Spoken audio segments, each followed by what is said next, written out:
Hi, everybody. Today's data show is we're going to start a new type of series called Study Scrutiny. And I think this is important to talk about research studies, different aspects, and the idea behind what exactly the studies are for, what the results are, and if those results show any discernible biases. And that's really what our focus is going to be today and in future data shows. Oh, speaking of that, welcome to the data show.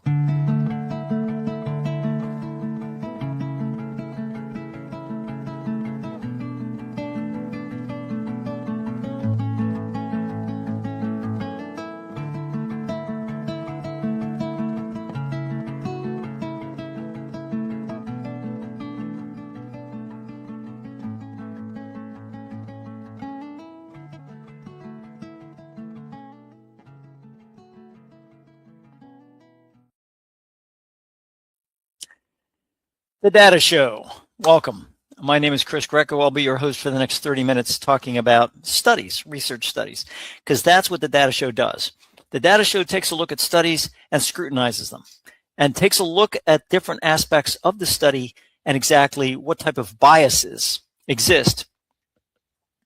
In the past shows, what I've been doing is I've been trying to figure out how to score the studies and what to do and different validity and verification aspects and everything else. And the bottom line on this whole thing is that it just didn't seem to grab the very context of what the research study was about. And it didn't show if there were any biases. So I just want to go over one more time, and I think this is very important, what a bias is. Because I think when we talk about biases, I think that people tend to think of things like discrimination, things like prejudice, areas like that. And that's really not what this type of bias is. And I think that is what we first have to take a look at. So what we're going to take a look at is bias. Very simple aspect of what sometimes these research studies go into. And all when we're talking about bias, we're talking about something within the study itself that tends to skew that study to a certain type of result, or in essence, makes the study possibly unverifiable and certainly not as valid as it would be if it was objective. And that's where bias is really, sometimes it's very it has an underlying aspect to the whole thing. So that's what we're going to talk about today. And we're going to start out with this very specific idea of brain boosters. We talk about brain boosters, we talk about these supplements that are supposed to increase cognitive health. And it's interesting to note that sometimes what happens in these supplements is that they are you have this over-promising type aspect to it. And sometimes the advertising goes into that type of aspect. I always tell people, when you're taking a look at advertising for specific supplements or whatever else, read the small print. Because most of the time, like for instance, one brain booster has advertisements, marketing, that bring on people that are literally, the testimonials are, they're recompensed. And it says it right there, that the individual, although may not be an actor, is paid for their testimonial. Right there, you have a bias, because people that are not volunteering the information, they're saying, well, I'll give you the information, but you got to pay me for it, tend to want to say good things about the product. So that's where you have a problem, and that's where there's an issue with that whole thing. So we're going to discuss two separate brain boosters. The first one we're going to discuss now, and then the one on the next show. And we'll go into the different categories. And we'll understand why each study has some issues, and we'll go into some of those issues. This is not I'm not a doctor. I am not part of public health. I'm not part of any type of health aspects. So this is not a recommendation or a non-recommendation to take the supplement or not take the supplement. All I'm saying is take a look at the study And in this case, it's one study that has to do with a specific supplement, and then make your own decision. So it's, simply of analysis of its supplement. And remember, this is not a drug. This is a supplement. It's very clear if you read the small print at the bottom of the advertisements that this is not a drug and it's not FDA approved, and that's very important. And we'll also include some reports on each of the supplements. So the following journal article is what we're talking about here, and it talks about this specific supplement. And the information in the presentation will also be taken from this specific study, which is the only study done on the main ingredient to this specific supplement. So let's start with the hypothesis. Well, the article that talked about the supplement, they just wanted to see why the supplement was the #1 supplement chosen by pharmacists, right? And in addition to this, they also wanted to reveal if the supplement does improve cognitive health as it's advertised, using its main ingredient, which is taken from jellyfish. The ingredient is, you will go in, well, actually, the ingredient, if you go back, you can see the ingredient is here. This is the ingredient right here. That's just based on jellyfish. So that's what we're doing. Now, the original hypothesis of the one clinical study performed and referenced above, that second reference, was testing cognitive health in relationship to the ingredient that is in the supplement. So that's, in other words, the supplement was not clinically studied. The ingredient was clinically studied. So that makes it even more interesting when you take a look at that. So what's a sampling method? So the article mentioned that there was a single clinical study performed on the ingredient of the supplement. So the study was randomized, performed as a double-blind study. Now, double-blind means that both the participant and the researcher do not know who's getting the actual supplement or the ingredient and who's getting a placebo. So that's where double-blind comes into play. I was a part of a double-blind study having to do with vascular stents. So that was interesting because they didn't know if I was getting the stent with the drug in it or not, didn't have the drug in it, that type of thing. So that's what it is, and you can read a little bit about it here. The sampling yielded a total of 218 people, right? 178 female, 40 males. Right there, 178 females, 40 males. And they had self-reported memory concerns. Now, this is extremely important. That's why I had it in quotes.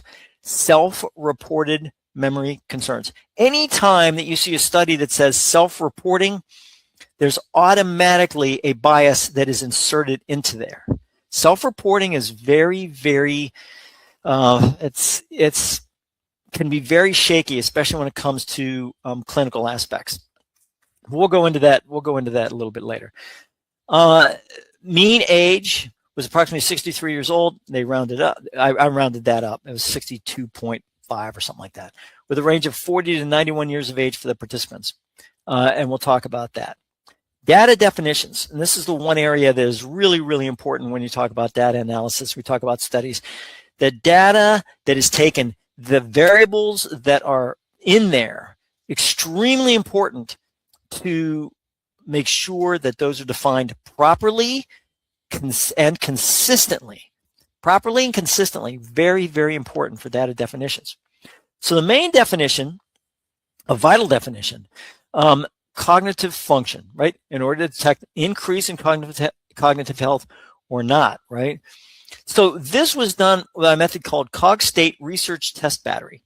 And you can find that at that site. I don't like to go into those types of things in the show. I feel that this is, I don't mean to make a homework type aspect, but I think by kind of driving you towards that you can learn something from the data show as much as I'm learning things presenting you the data show. One of the methods in the use of the Cogstate was what they call the International Shopping List. Now, the International Shopping List is interesting because it's simply hearing words that would resemble products that you may buy, and literally a shopping list. And that's what it is. And I took a look at this. You can even take a look at this at the International Shopping List. There's an interactive example you can go through, and you can actually see it. And what happens is you take a look at this, or you have somebody say it to you, and then you have to say the list back as many words as you can. So usually I think it's 8 that they have there. The other definition was whether participants were cognitively impaired or normal, even at the start. This was the outset. This is the outset with the participants using a tool called AD8, or 8-item informant interview to differentiate aging and dementia. So this is the tool here, and these are the AD8 interview guide members. And it's interesting because, I mean, these 8-item informants is really interesting because it's basically 8 questions. And what happens is that the participant will answer those questions, and the questions are pretty general questions. I mean, there's nothing really extremely hard about that. It's just that they do have a list, and those lists are, exactly what those have to do. So it's really interesting from the standpoint of doing that. And I just want to make sure that you understand that's what we're talking about. And if you want to get that listing, whatever it is, you just put it here, right here. In fact, we'll just do this right now, and we'll see if it'll actually come up and give it to me. See, there it is.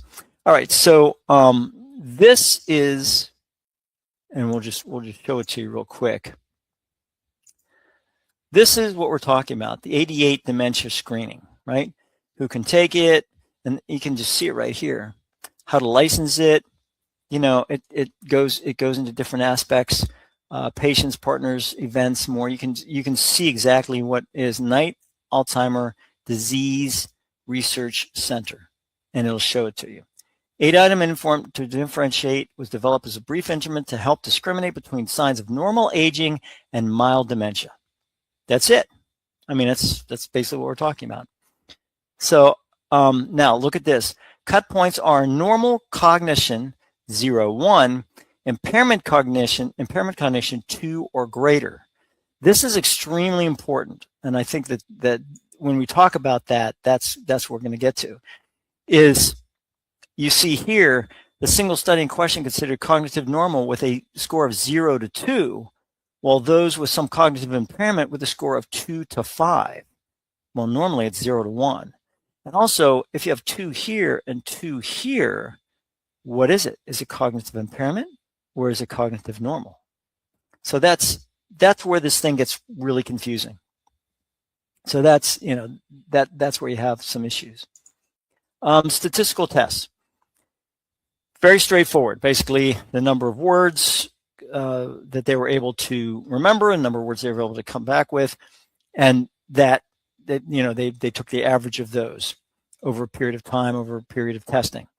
And so the groups were split into treatment group, placebo group, but again, who received the supplement was unknown by either participation or the staff. Now, parametric versus non-parametric. Are we talking about, what kind of tests are we talking about? Parametric means that it's based on the normal standard curve, standard normal curve. Non-parametric means it's not based on normality, normal curve aspects. And that's what this means right here. In this case, because the measure was both means and standard deviations, it followed that the researchers wanted a parametric measure. Now, sometimes you have to assume normal curve, right? Where it may not be a normal curve. And that's where sometimes the confusion exists, and you're talking about possible bias. Leaning towards averages or means can hurt the overall results, and we'll describe that in the next section, the reason why. Robust versus not robust. Robust measures means that measure, that statistical measure, is not influenced by very high or very low values. Not robust means the results are affected by very high or very low values. So that could be an issue. And that's what we're talking about here. Highly influenced by high and low values. Because of this, the statistical test being based on mean can lead to bias in the results because of high or low values existing within the test protocol, because it skews those results left or right. This is a big problem. And this is something I pointed out in prior data shows. Mean and standard deviation is like, it's boom. It's what we're going to do. Mean, standard deviation. Mean, standard deviation. Standard deviation is based on the mean. The mean is not a robust measure, so standard deviation is not a robust measure. It's really interesting how people stay away from the median. They don't do the median. The median would be better. Why? Because it's a robust measure. It's not influenced by high and low values. And people say, well, you can't use a standard deviation with a median. No, but you can do a median absolute deviation, which can help, again, to, I'm just going to put this down here. Look this up. I mean, it's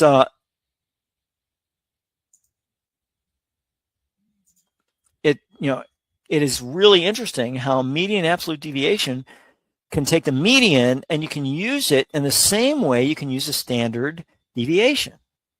So that's all I'm saying, is I don't understand why they don't use median. Why are they so bent and determined to use the mean?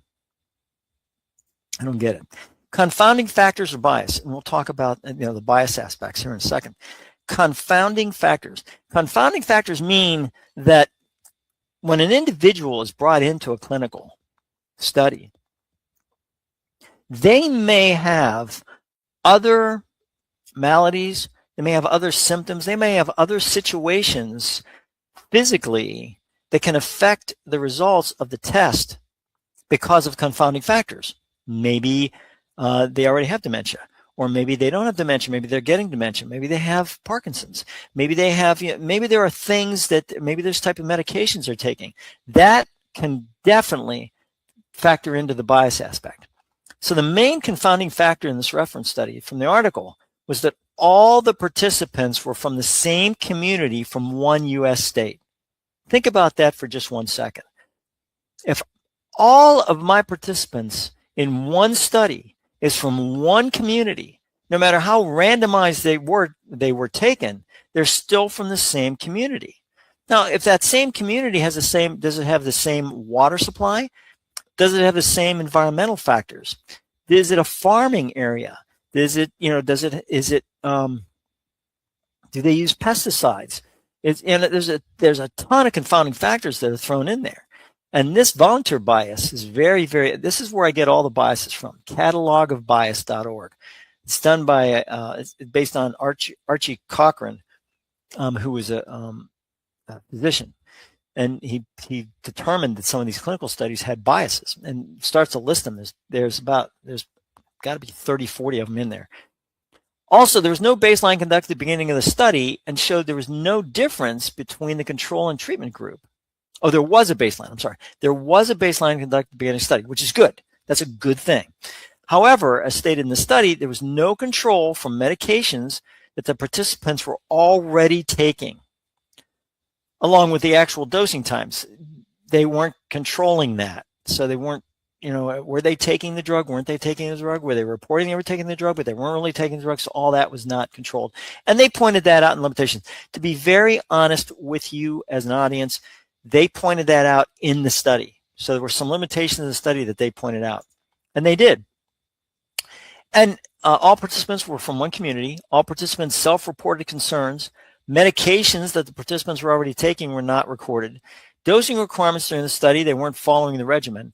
And any conflict of interest among the researchers was not made clear one way or the other. I didn't see it in the study. I may have been there, but I just didn't see it. So, that is a main concern when we talk about conflict of interest, because if the researchers are in any way, shape, or form connected to the company that is making the ingredient to put in a supplement, that could be a real issue.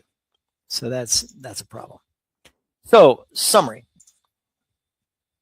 Here are some of the biases, except for confidence interval omission. That's based they're all based on the catalog of biases. You can look it up, catalog of biases. Confounding bias. Medications taken by the participants were that could be an issue. Selection bias. Study included only those from community. So that could be a distinct problem. Recall bias, right?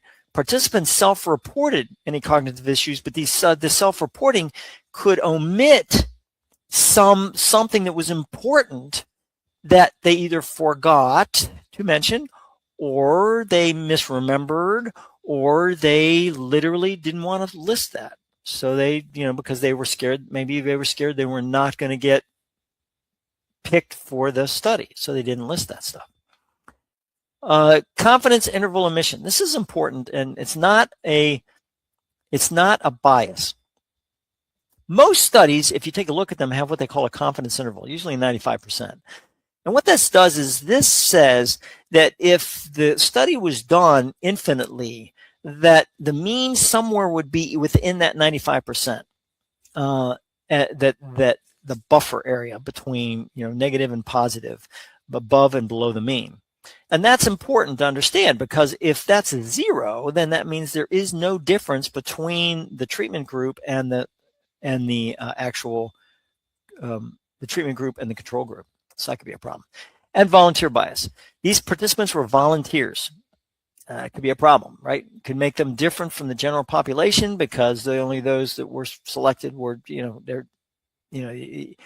have to take into consideration what is the average, and I hate to say average, but that's literally what all these studies are based on. What's the average score on Cogstate, right? When we talk about 0 to 2, 2 to 5, whatever it is. So that could be an issue. So limited use study at best. Supplement was later challenged in court, the actual supplement, and these are the ones that ordered them. Federal Trade Commission did that. So it's evident that although the ingredient which was tested was only in one trial, and that trial had its issues, the supplement did not work according to the marketing, according to the cases that were brought against that specific supplement.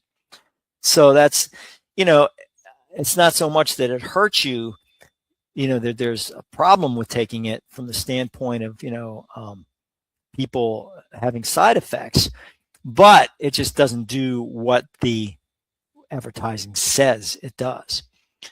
And it's interesting, and this is something that was brought up. Why was it that this is the #1 pharmacist chosen, whatever you want to call it, pharmacist recommended? It found out that the reason was because that's exactly the advertising that was done was so heavy that the pharmacist recognized the supplement immediately. So that's why it was a #1 recommended pharmacist, #1 pharmacist recommended supplement. So this is an actual quote from Samuel Levine, Director of Federal Trade Commission's Bureau of Customer Protection in December 10th, 2024, from the Federal Trade Commission site. And it was part of a press release. And this is what we're talking about. Please, the court has ordered Quincy Bioscience to cease making claims about this supplement that misled Americans concerned about memory loss. Companies should take note and remember that health claims need to be backed up by reliable scientific evidence. So that is what we're talking about, and that is something that you have to sit back and say, especially when we talk about supplements, there's a lot of supplements out there, a lot of advertising aspects. You have to take a look at the study. You have to take a look and see what that study has to do with, what did it do? What did it have? And be able to sit back and intelligently take a look and make sure that these situations are something that you can, in fact, go to the supplement and take the supplement and understand that it may not do exactly what it's advertised to do. And unfortunately, this company really got hit hard because the advertising just did not match the actual results. And and that's why it's really, really important to understand studies and to go and take a look at the studies. Folks, you're going to say, I'm not a statistician, Chris. I'm not a data analyst. I can't, I don't have the experience you have from that. But you can read the study, read it. If there's something in there that's just not right or just doesn't seem right to you, you can take a look at you can go to my site, my website, or my gosh, you can certainly, please, I am here for you. Take a look, email me. I mean, more than happy to answer. If I can't answer your questions, I will research it and I will get back to you. Email me if you have a question about a study or you want me to cover it on the show. I'd be more than happy to do that. But right now, what we're going to do on this show from now on is whenever we're taking a look at a study, we're going to take a look at it in relationship to the catalog of biases. And if the bias exists, or if there's something there that you need to take a look at from the bias aspect, then that, we need to do that and make sure that that study passes that muster. It's got to pass your muster, folks. The news, the media will take these studies and they will make news because that's their job, is to make news. It used to be report news. Now it's make news because that's clicks.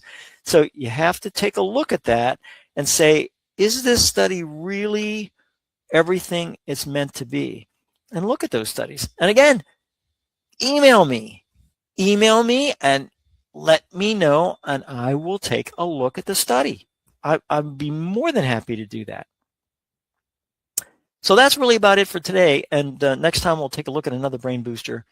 And also, in one of the future shows, we'll take a look at the FAA.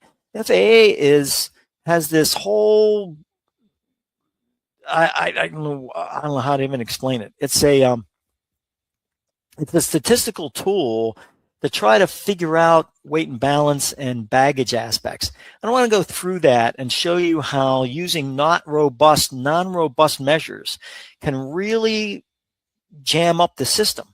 And with the FAA, we're talking about weight and balance issues. That could be, that could be something that would that might affect you whenever you're flying, or you have some bags or whatever else happens. So we'll discuss that a little bit and go from there. So in the meantime, I just want to say thank you very much for watching. And by all means, whatever you do, absolutely make sure to check the data. And I will be back next month with another data show. Have a great, great, great month. And I hope you all had a great Easter. Take care.